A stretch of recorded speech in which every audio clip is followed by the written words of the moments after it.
Tonight on Q2, the show must go on.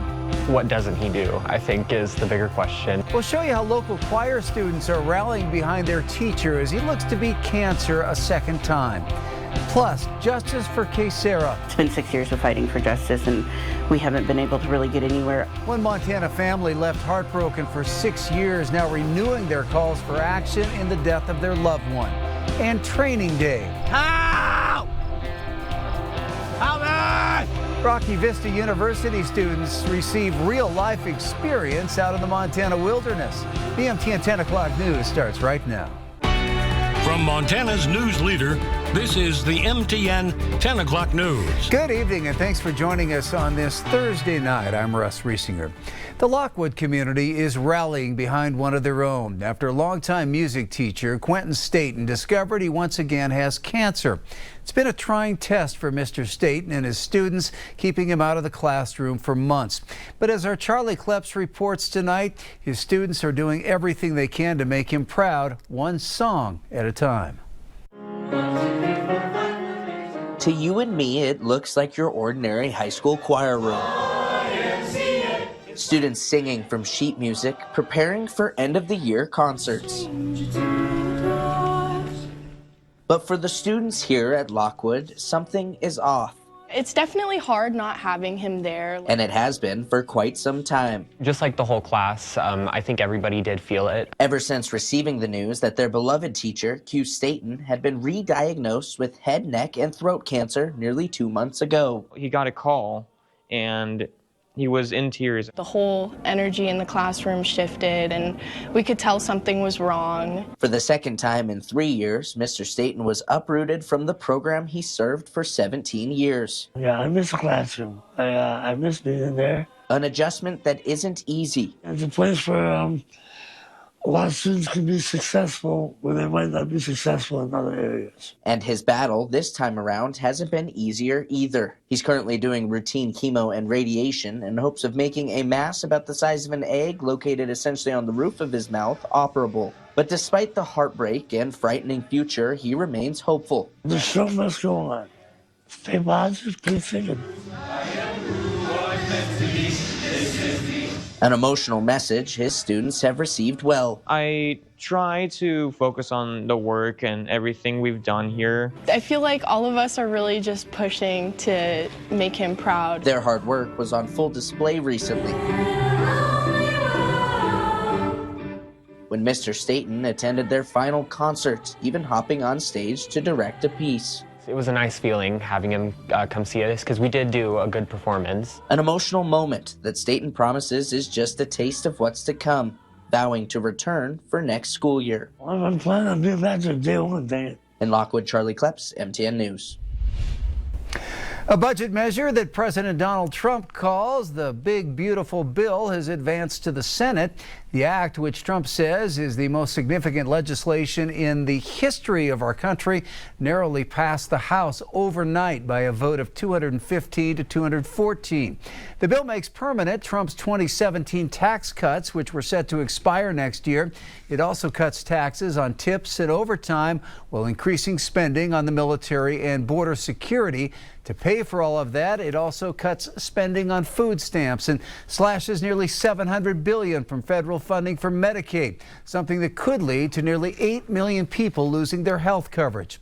The Senate is expected to make some changes, with some Republicans even saying they'll write their own bills. President Trump hopes to have it on his desk by July 4th. Tonight, the fight for justice continues for one Montana family. Kesara Stops Pretty Places lost her life back in 2019.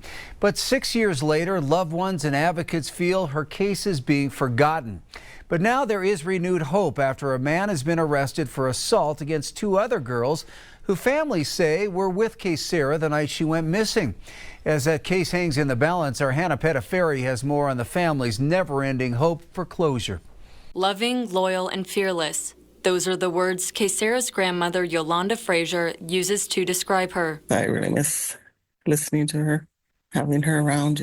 6 years ago, Kesara Stops Pretty Places disappeared August 24th.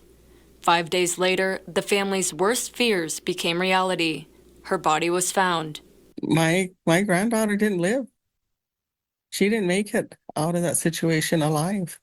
Every day since, the family fighting for justice. Justice for Sarah is actually a movement in and of itself, and it really has inspired other families to take the initiative in finding justice in their own cases. Charlene Sleeper said that law enforcement was aware of where she was found and a proper investigation was not done. Making things more difficult, her body was desecrated during the process. That's one of the things that goes against Crow tribal beliefs, and so unfortunately she was cremated.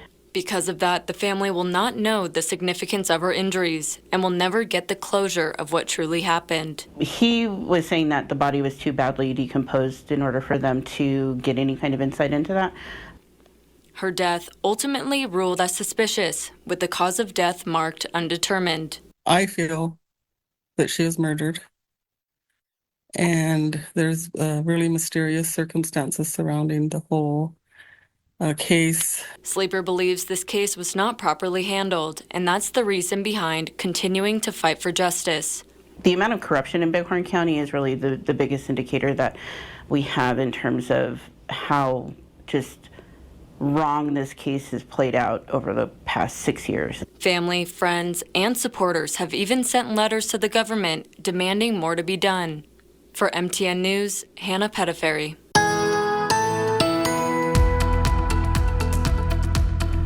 Leon was nice enough to share this picture from around the Cody area about this time last night. That's the International Space Station that he managed to catch across the evening sky. So the conditions were pretty nice as well. And how about a beautiful sunrise this morning? Gina, thanks for sharing this from around the crazy mountains. Now, as we take a live look with the Stockman Bank weather cam here this evening, our warmest temperature right about average, right at 70 degrees today. We picked up a trace of precipitation as those showers moved through this evening. Had a little bit of a wind into the mix. Temperatures across the state were slightly cooler in central and western Montana.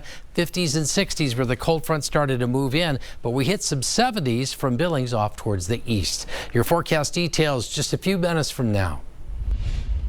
Here in Montana, there is no shortage of rocks, mountains, and hills to climb, but sometimes those areas can lead to injuries. Help! Help me! Today at Phipps Park, students at Rocky Vista University conducted a mass casualty rock slide simulation to help know what to do in those situations. The simulation gave roughly 30 students a chance to apply the skills they've been learning all year, from assessing trauma to hemorrhaging and head and neck injuries, to then treating and transporting the patients to safety. The experience will help them be prepared for real-life emergencies, including spotting who needs to be treated first. Step into a simulation like this, it's frustrating at sometimes because I'm like, I need to focus my attention on other people, but it's also very much a real humanistic aspect of like, people are actually scared, people are actually injured, but how do you focus on those who are going to die within the next 10-15 minutes? And today's special effect makeup, including the blood, was the work of military and wilderness medicine students who helped simulate the rock fall. Billings is going dark, but it's all in good spirits. It's eyeliner, fishnets, and fun as a local group brings some shadowy style to the Magic City. Our Marcus Kikova brings us the story.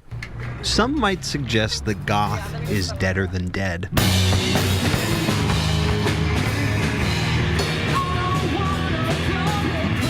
The community will, however, tell you, much like the culture it has long countered, it's simply changed.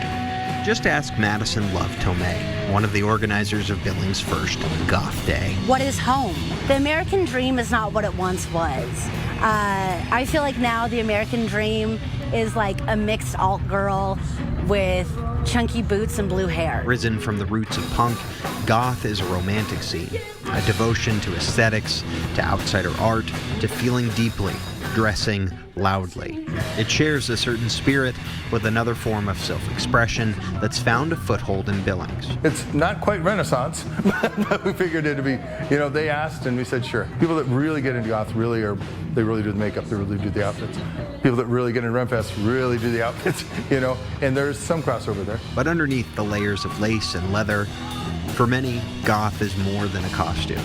It's a reaction, a rebellion, a refuge. I grew up in a very conservative upbringing, let's just say. Goth culture for me definitely could be a direct slap in the face to that conservative culture that I did grow up in. Christian suburbia, Christian nationalism. I grew up in a very religious community, and it never felt like it was mine.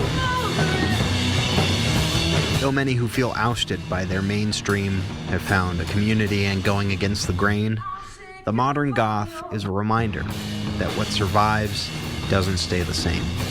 It adapts. I love, love, love the mixture of like y'alternative. That country and that goth culture coming together, I feel like is the most beautiful blend that Montana could see. I'm really looking forward to it. Every goth girl needs a cowboy. Marcus Kakova, MTN News.